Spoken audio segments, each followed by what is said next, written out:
you know, goes into the bean. What's that opening in the bean called? The hilus, or hilus, or hilum. The xylem and the phloem go through there, if you know about those, you know, plant morphology.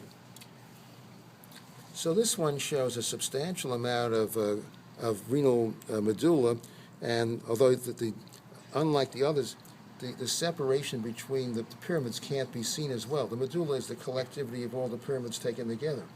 So there's renal medulla over here. Now, as blood pressure goes up, vessels reach their bursting strength. So all of the nephrons have masses of capillary called glomeruli. When they blow out, they can't be regenerated. So then the nephron will be reabsorbed. And as more nephrons are reabsorbed, kidney function goes down. Also, the volume, the renal medulla consists of collecting ducts in the parts of the nephron called the loops of Henle. As nephrons are reabsorbed, the volume of the pyramids becomes less. And just as in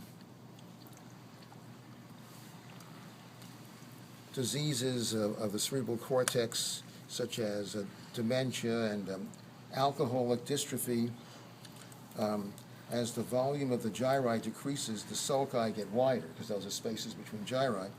If the renal pyramids are reduced in volume, the sinus expands. So that's what happened here. You see, there's cortex but almost no medulla. So you see expanded renal sinus. And it gets filled up with lymph. So when the kidney is cut open, fluid flows out. And the description that goes with that is hydronephrosis, you know, water in the kidney. It's actually lymph, of course. So this is a kidney in which there was renal hypofunction, with a lot of nephrons being reabsorbed. And high blood pressure can do that. Also, some therapeutic drugs can do it as well, and diabetes mellitus, they do it also. So this person would have had very little kidney function and may have been on dialysis, although I don't get information like that. This just came out of a cadaver. You know, I took out the kidney and sliced it open and found this, hydronephrosis. So you should know what that's called and how it is produced by reabsorption of the cortex and especially the medullary pyramids. So as they are reabsorbed, the renal sinuses, which are just spaces, get bigger. Okay? So that's the story on these things. So between them, this one shows pyramids pretty nicely.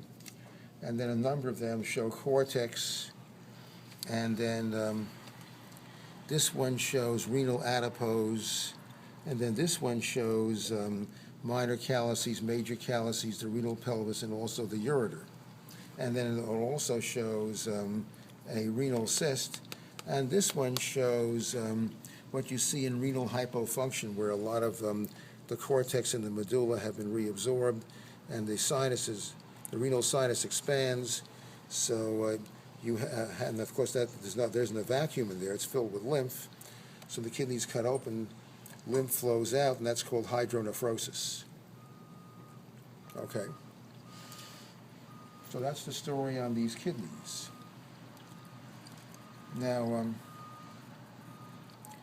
I may take a kidney out of the current cadaver and do a frontal section on it, in which case we'll see a bigger tonal difference between cortex and medulla, so that may help, because that's a brand new one that has been opened.